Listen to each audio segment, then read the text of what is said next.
କାଲି ବାଟିଥିଲା ମୋ ଛୁଆଟାକୁ ଫୋନ କରିକି କହିଲା ତାର ମୁଁ ଜାଣିନି ମୋ ଛୁଆଟାକୁ ନ୍ୟାୟ ମିଳୁ ସେ କେତେ ଟର୍ଚର କରିବ ମୋ ଛୁଆଟାକୁ ଯିଏ ବି ହଉ ରାତିରେ ଫୋନ କରିବ କାଇଁ ମୁଁ ପଇସା ଦେଇଛି ମୁଁ ସେ ନେଇଛି କି ମୁଁ କିଏ କହିବାର ଥିଲା। ମା ଲଗାଇଲା ତାଳ ପୁଅକୁ ହେଲା କାଳ ଯାହାକି ବେସରକାରୀ ସଂସ୍ଥାରୁ ଋଣ କରି ସଠିକ୍ ସମୟରେ ନ ଦେବାରୁ ପୁଅକୁ ଅତି ମାନସିକ ନିର୍ଯାତନା ଦେଲେ ବେସରକାରୀ ସଂସ୍ଥାର କର୍ମଚାରୀ। ତେଣୁ ନିଜର ଭାରସାମ୍ୟ ହରାଇ 21 ବର୍ଷର ଯୁବକ ନିଜର ଜୀବନ ହାରି ଦେଇଛନ୍ତି। ଏପରି ଏକ ଅଭାବନୀୟ ଦୁଃଖଦ ଘଟଣା ଘଟିଛି ମୟୂରଭଞ୍ଜ ଜିଲ୍ଲା ଝାରପୁଖରିଆ ଥାନା ଅନ୍ତର୍ଗତ ଉମାଦେଇପୁର ନଡ଼ିଆଠୁଳ ଗ୍ରାମରେ। ମିଳିଥିବା ସୂଚନା ଅନୁଯାୟୀ ଗ୍ରାମର ସୁନିତା ପାତ୍ର ନାମ୍ନୀ ଜଣେ ମହିଳା ଏସ୍କେଏସ୍ ସମସ୍ଥା ଭଳି ବେସରକାରୀ ସଂସ୍ଥାରୁ ଲୋନ୍ ଆଣିଥିଲେ ଯେଉଁଥିରେ ତାଙ୍କ ପୁଅ ଉମାକାନ୍ତ ପାତ୍ର ନମୁନି ରହିଥିଲେ। ତେବେ ସୁନିତା ସଠିକ୍ କିସ୍ତି ଆକାରରେ ଟଙ୍କା ପରିଶୋଧ କରି ଚାଲିଥିବା ବେଳେ 2 ଦିନ ପୂର୍ବରୁ ତାଙ୍କ ପାଖକୁ କିସ୍ତି ନେବା ପାଇଁ ବେସରକାରୀ ସଂସ୍ଥାର କର୍ମଚାରୀମାନେ ଆସିଥିଲେ। କିନ୍ତୁ ସୁନିତା ତାଙ୍କର କିସ୍ତି ଟଙ୍କା ଦେଇ ନ ପାରିବାରୁ ଋଣ ଦେଇଥିବା ସଂସ୍ଥାର କର୍ମଚାରୀମାନେ ତାଙ୍କୁ ଗାଳିଗୁଲଜ କରିଥିଲେ।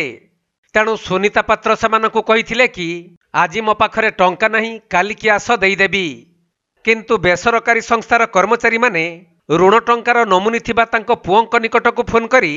ବିଭିନ୍ନ ଭାଷାରେ ଗାଳିଗୁଲଜ କରିବା ସହିତ ଧମକ ଦେଇଥିଲେ ଯେଉଁଥିପାଇଁ ପୁଅ ଉମାକାନ୍ତ ନିଜର ଭାରସାମ୍ୟ ହରାଇ ବେକରେ ଦଉଡ଼ି ଲଗାଇ ନିଜର ଜୀବନ ହାରି ଦେଇଥିବା ମା କହିଛନ୍ତି। କାଲି କିସ୍ତି ଥିଲା ଏସ୍କେଏସ୍ ଥିଲା ସମସ୍ତା ଥିଲା ବନ୍ଧନ ଥିଲା बंधन के कहले जा पैसा नहीं पड़ा जा कहला बड़े से पड़ गला समस्ता एसके बस होइतिले राती 10टा 11 तक मुझे भी किस्ती बाकी नथिला आ काली काली के बाकी दिला काली बाटीला मन छुआटे को फोन करके कहला तार मु जानिनी टर्चर करती है ना केने से समथिंग करबो मूर्ख छुआले सेना करताइबो से बुझाई मके उल्टी आ दे मामनी किसी बोल बोलबनी কিন্তু সে শান্তি করবো কেমনি করি কিছু কইতে বানাই না কেন করবো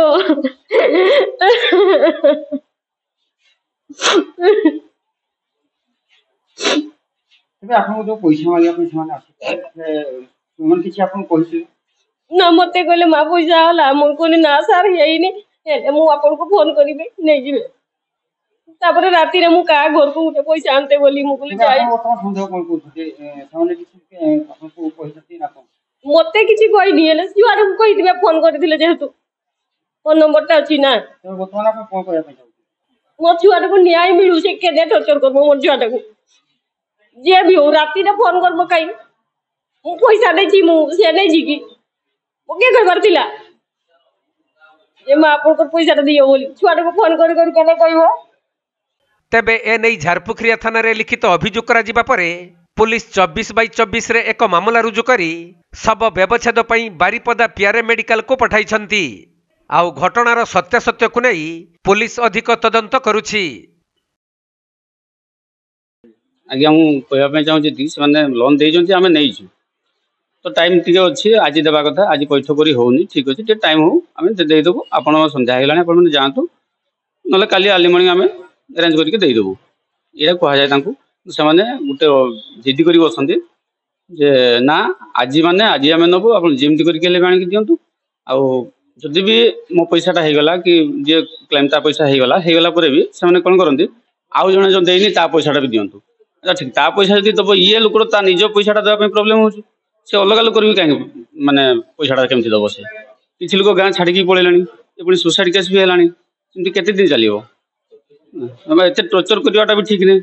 ଆପଣ ଦେଉଛନ୍ତି ଠିକ୍ ଅଛି ଆମେ ନେଉଛୁ କିନ୍ତୁ ରହିବ କି ହେଲେ ବି ଦେବୁ ଆମେ ତ ମନା କରୁନେ ଦେବାନି ବୋଲି ଆମେ ଦେବୁ ନିହାତି ନା ପୂର୍ବରୁ କିଛି ଅଭିଯୋଗ କରାହେଇନି ହେଲା ତାଙ୍କୁ ସାର୍ମାନଙ୍କୁ ବୁଝାଣିଆ ଯାଏ ସେ ସାର୍ ଟିକେ ରୁହନ୍ତୁ ଦେଇଦେବୁ ପଇସାଟା ଏଇ ଯୋଉ କାଲି ଯୋଉ ପିଲାଟି ଆତ୍ମହତ୍ୟା କରିଛନ୍ତି ସେ ପଛରେ ସେ ଗ୍ରୁପର କୌଣସି ଅଧିକାରୀଙ୍କ ହାତ ରହିଛି ନିହାତି ସାର୍ ଥିବ କାହିଁକି ନା ତା ମା ନେଇଛନ୍ତି ଲୋନ୍ ପୁଅ ନମିନି ଯଦି ପୁଅ ନମିନି ହେଲା ଠିକ୍ ଅଛି ମା ଯଦି ତାଙ୍କର କେବେ ବି ଡ୍ୟୁ ନଥିଲା କାଲି ଗୋଟେ ଦିନ ତାଙ୍କର ଟିକେ ଲେଟ୍ ହେଇଗଲା ଦେବା ପାଇଁ ସେ ତା ମା ପଇସା ଆରେଞ୍ଜ କରିବା ପାଇଁ ଯାଇଛନ୍ତି ଯଦି ତା ମା ଯାଇଛନ୍ତି ପଇସା ଆରେଞ୍ଜ କରିବା ମା ପାଖରେ ତ ଫୋନ୍ ନାହିଁ ଛୁଆ ହାତରେ ଫୋନ୍ ଛୁଆକୁ ନିହାତି ହ୍ୟାକିଂ ହେଇଛି ଛୁଆକୁ ନିହାତି ଫୋନ୍ ହେଇଛି ହେଲା କି ଛୁଆକୁ ଫୋନ୍ରେ ନିହାତି ହ୍ୟାକିଂ କରାହେଇଛି ଯାହାଫଳରେ କି ସେ ମାନେ ବାଧ୍ୟ ହେଇଛି ସୁସାଇଡ୍ କରିବା ପାଇଁ ତେବେ ଆପଣ କ'ଣ କହିବେ? ମୁଁ କହିବା ପାଇଁ ଯାଉଛି ଯେ ତାଙ୍କର ବର୍ତ୍ତମାନ ଭେରିଫାଇ ହଉ ସେଟା ଭଲସେ ଆଉ ମାନେ ଯିଏ ହ୍ୟାକଲିଂ କରିଛନ୍ତି ତାଙ୍କୁ ଟିକେ ପାନିଶମେଣ୍ଟ ଦରକାର ଆଉ ତାଙ୍କ କମ୍ପାନୀ ଯେମିତି ବୁଝେ।